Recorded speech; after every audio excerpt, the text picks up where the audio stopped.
Okay, episode 2, track workout. Got some new shoes I'm going to try out today.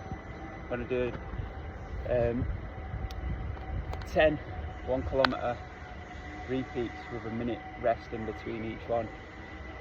The aim is to run each one under 3:30, which isn't top 100%, but it's pretty close to it. We've built a good bit of stamina up to this point now in the training, but now we need to press on and build some power.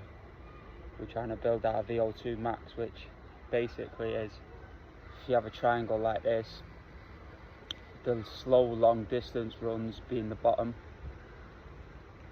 you build them and the triangle gets bigger, and then you get your speed ones, which you start to build power. The triangle gets bigger that way, and you end up with a bigger VO2 max, which means we can run faster for longer, which in terms of marathon running and long distance endurance training is basically the be all and end all. So today I've got these. I've had the Boston 10s, these are the Boston 12s now. There's 1,000,001 shoes on the market what you can buy. I like these, I like the Adidas ones. These have got carbon rods in the bottom, if you can see those 3 things, which basically means they're receptive to the foot landing, but they're not like a carbon plate, which is so. These are about £130. I have the Adizero ones, which are the £220 ones, which is the one up from this. And I'm going to do the same workout next week on the same track in the Adizeros, the ones with a carbon plate, and we'll see if I can run faster. Well, I should be able to, definitely, because I'm getting fitter, and we're just going to basically compare the two. So anyway, so yeah, I was on the way down here this morning. Train was cancelled at Hackney Central as per usual, so I went to Finsbury Park. I was going to do the workout there, then that track was closed. That was intervention from God, because Finsbury Park track, I'm a superstitious guy to the point where I wear the same clobber every time I do a marathon, just because I just don't want to change what, if it ain't broke don't fix it sort of thing. I'm dead superstitious. The last time I went to Finsbury Park track was after the Manchester Marathon, in between the Hackney Half. I went down there and I just bombed a workout. It was horrible. And when I was cycling down there today to go back to the Finsbury Park track, I had nothing but bad vibes about it, having been set on coming here, Gospel Oak, which is a mint track, by the way. They have the facilities here, the showers, water, just simple stuff. That's all we want. Open the track, don't put a 10-foot fence around it. They let you come down here, they let you train, and so yeah, we're about to do it. New shoes, feeling good. These are tough workouts, but the marathon owes you nothing. These are the ones you come down here, you put the work in, and then when you're in the back end of the race, when you're looking for that little bit of extra power, when you have to push on, when the race starts, these workouts, these track repeats, these are the ones that get you the success. So let's go. I basically had to cycle down from Hackney Central here, so I'm pretty much warmed up as it is. So I'm just going to do a 1 kilometre warm up, have a minute break, and then get straight into it. So here we are, Gospel Oak. Beautiful. New shoes, looking good, feeling good. Absolutely love these shoes. Look how smart they are as well. Comfortable. Yeah, brilliant. Okay, so that's the warm-up. Shoes feeling proper. Shoes feeling good, man. Feeling good about this. So 1 minute rest, and then we'll put the work in. Okay, here it goes.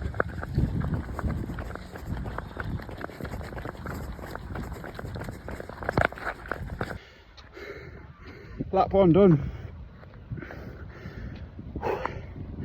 Never easy the first one. Just find your rhythm. Always find shooting off a bit fast, and then the back end of that first kilometre just hanging on a bit. So I'm going to try and pace it a little bit better the second one. That's halfway round. Very difficult, very difficult. The hardest bit is being strict to the 1 minute rest, because that's where you get the benefits. It's bringing your heart rate down and then bringing it back up again. 5 more to go, let's go. Okay, that's it, we're done. 10 1 kilometre repeats, 1 minute rest in between. Very, very difficult, not gonna lie, not really that enjoyable. However, these are the runs that you get the most benefits from come race day, and these are the ones we need to do.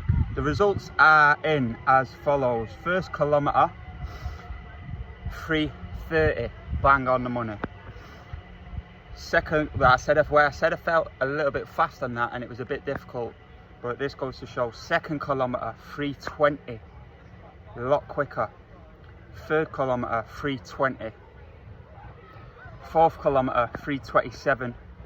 Fifth kilometre, 3:25. Sixth kilometre, 3:34. Started to get difficult here. Sixth kilometre felt horrible. Seventh kilometre felt really good. 3 kilometre 33, only 1 second difference, and they felt miles apart. 8th kilometre 3:31, 9th kilometre 3:25, sort of getting towards the end where you know you're near the end, so you're giving everything. And then the last kilometre, I actually had to run off the track because these guys down here now are doing like a charity day or something, so I had to run around the perimeter of the actual running track, and there was a slight hill in it. Don't matter, we ran 3:33 anyway. So yeah, first real difficult track session. We've been doing a lot of distance, been doing like some strong 10-mile runs. I've got the distance now, ran 33k on Sunday, which was 2 days ago, which is 20 miles, which is pretty much where we need to be in terms of stamina. That last 10 kilometers, when we're there on race day with all the fueling, the fresh legs, the adrenaline, and just the competitiveness of the race, that'll take care of itself. So we're pretty much where we need to be in stamina. A few more long distance runs at a bit more of a better pace, but sessions like this today, they're the ones that mean when we go and do the big sessions now in the next couple of weeks, as we're moving in towards finishing this prep, I'll be able to hold solid paces on the long distance runs because of sessions like this. Anyway, that's it. We're going to come back next week with the Adizeros on, the carbon fibre shoes, which I'll be wearing on race day. These shoes today, absolutely wicked, buzzing about them. And then next week we'll come back with the Adizeros and see, same workout.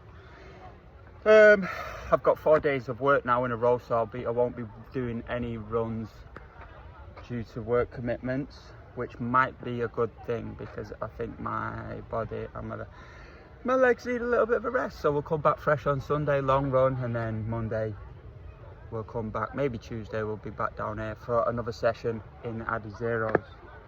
Until then. Okay, here we are, back at the track, 1 week on.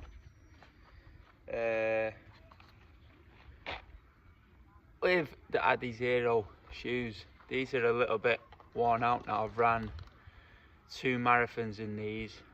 I did Rome marathon, my first sub-3 marathon, and then I ran the Manchester marathon in 2:50:04.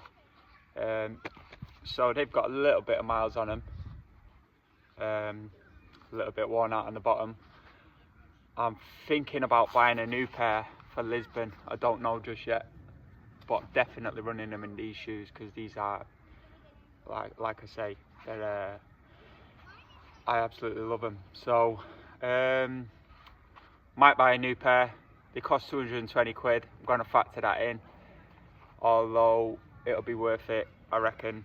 So we'll see anyway. We'll see how these go today. See if they still feel like they've got a good bit of bounce in them. What I'm talking about that carbon fibre plate is basically like, these have got,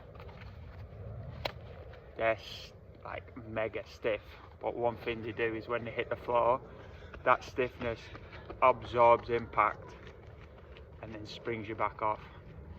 So like, yeah, ever since these carbon fibre shoes have come out in long distance running, records have just been continued to be broken. So although it's not the best thing, like, one of the main reasons I run marathons is my granddad ran a couple of marathons in his life, so that was always a big inspiration to me. So I would like to be on the same level playing field as what he did, but I mean, if I don't do it, everyone else is doing it, so it's one of those things, isn't it?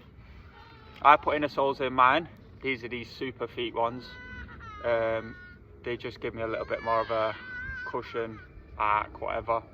I'd be interested to know actually how many people on the start line run with inner soles in, because for me, I think these are really beneficial, and for everybody just to buy the same shoes and get given the same inner sole when everyone's feet is so different seems crazy. So I'd recommend getting good inner soles, and I'd be interested to know how many like good runners run with inner soles, or how many just wing it with the ones that they're given anyway. Anyway, we're back here today. We're going to do the same workout, so it's 10 1 kilometer repeats.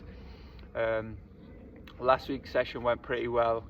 It's the first real like power speed session that I've done properly with any sort of intent. So today I'm trying to get down here, trying to run everything under 230. Last week there was a couple of slips, so everything under 230 in these shoes.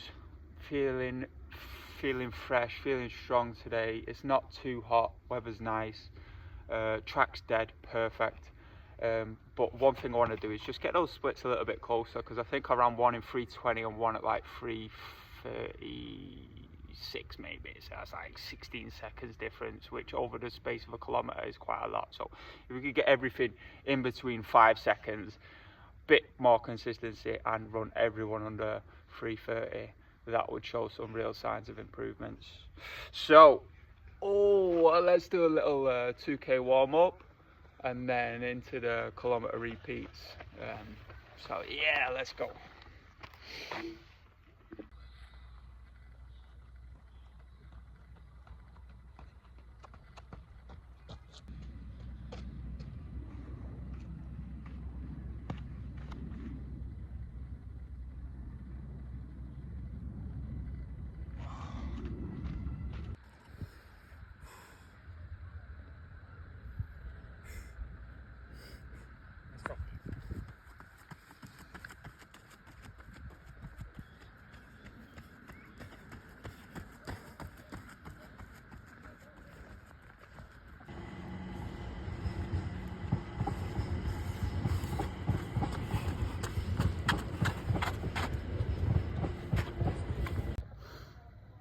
Okay, here we are, workout done.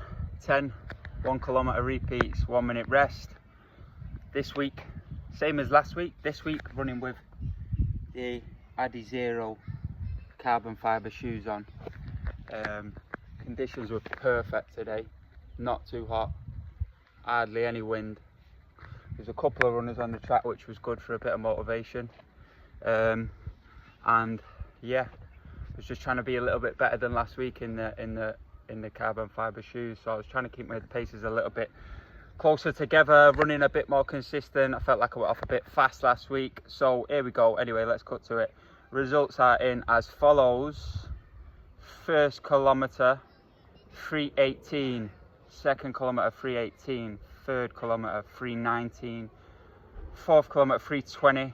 That's a pretty solid start, all things considered. That's quick. 3:12 5, 3:18 6, 3:17 7, 3:19 8, 3:09, and then finish with a 3:02. I think that's the fastest I've ever ran. That 3:02 there is probably the fastest kilometre I've ever ran in my life. So that's progression. The aim today was to be consistently good rather than occasionally great like I was last week. 1, 2, 3, 4, 6, 7 and 9 are all 3 seconds apart from each other. That is pretty solid running, which means I'm dialing in now to like knowing where a nice speed is. Just goes to show how good and what's the difference with the carbon fiber shoes though. I must say though, I did 2 kilometre warm up, 2 kilometre cool down, and it ain't easy to run slow in these shoes. They're built, they've got like a rock system in them that when you put them on, you just like, as soon as you put them on, you just want to run. It's mental. So when you're trying to run those slow kilometres, it's not that comfortable. It's pretty difficult, to be honest. So I wouldn't recommend like everybody to get a carbon fiber shoe unless you're running anywhere. For me, I'd say unless you're running anywhere under 3:15 marathon, then there's no point, because it's a waste of money, and you want something which is going to give you a bit more stability and comfort rather than something which is designed to run fast paces. Anyway, that is a workout done. That's a big confidence boost going forward to Lisbon. We are now just over a month. It's the 4th of September now. The 6th of October is Lisbon. So we are where we need to be. Feeling good. Yeah, that's episode 2, guys.